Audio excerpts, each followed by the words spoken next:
Shalom, Bapak Ibu dan Saudara semuanya yang dikasihi oleh Tuhan. Bagaimana kabarnya?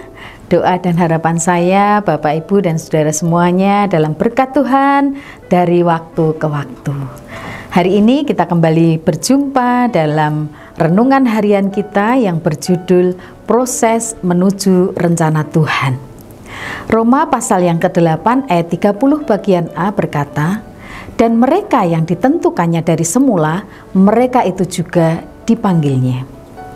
Kalau hidup itu seumpama sebuah perjalanan yang harus dilalui, maka di situ ada jalan yang naik atau turun, jalan yang berbelok ke kanan dan ke kiri, ada juga jalan yang terjal, dan mungkin jalan yang tanpa rintangan. Ada juga jalan yang sempit, tetapi ada juga jalan yang luas. Namun seperti apapun jalan yang kita lalui, setiap perjalanan itu pasti ada ujung dan ada tujuannya.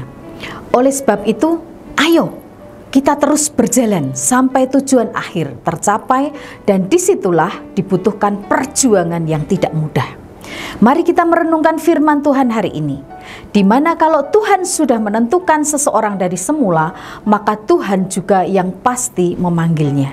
Dengan kata lain, jika Tuhan sudah memanggil seseorang itu, karena Tuhan sudah menentukan dari mulanya.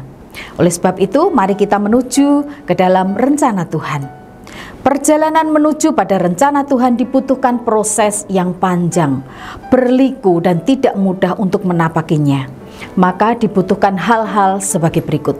Yang pertama, tangkap panggilan Tuhan atas hidup kita, supaya rencana Tuhan tergenapi atas hidup kita. Karena Tuhan merancangkan hal-hal baik dan bukan rancangan yang jahat. Kedua, ikuti jalan-jalan Tuhan dengan tidak menyimpang ke kanan atau ke kiri. Walau jalan itu sangat terjal dan susah untuk dilalui, tetap pandang Yesus. Sebab Tuhan yang menopang dan menolong kita untuk memberikan jalan keluar yang tidak pernah dapat kita pahami. Dan itu sebuah proses yang harus kita ikuti dan lalui dengan benar. Ketiga, bertumbuhlah untuk menyenangkan hati Tuhan, yaitu dengan cara yang sederhana. Saat proses sedang terjadi, selalu bertanya kepada Allah Roh Kudus, apa yang menjadi kehendak Tuhan dalam hidup kita. Jangan lupa untuk mengucap syukur, supaya iman kita bertumbuh dan karakter kita terbentuk, sehingga kita dapat menyenangkan hati Tuhan. Mari kita semua menjadi murid Tuhan Yesus untuk terus berproses, untuk berjalan dalam jalan-jalan kebenaran dan terus bertumbuh untuk mengasihi dan menyenangkan hati Tuhan Yesus, supaya rencana Tuhan tergenapi dalam hidup kita dan kita akan dibenarkan dan dimuliakan. Puji Tuhan.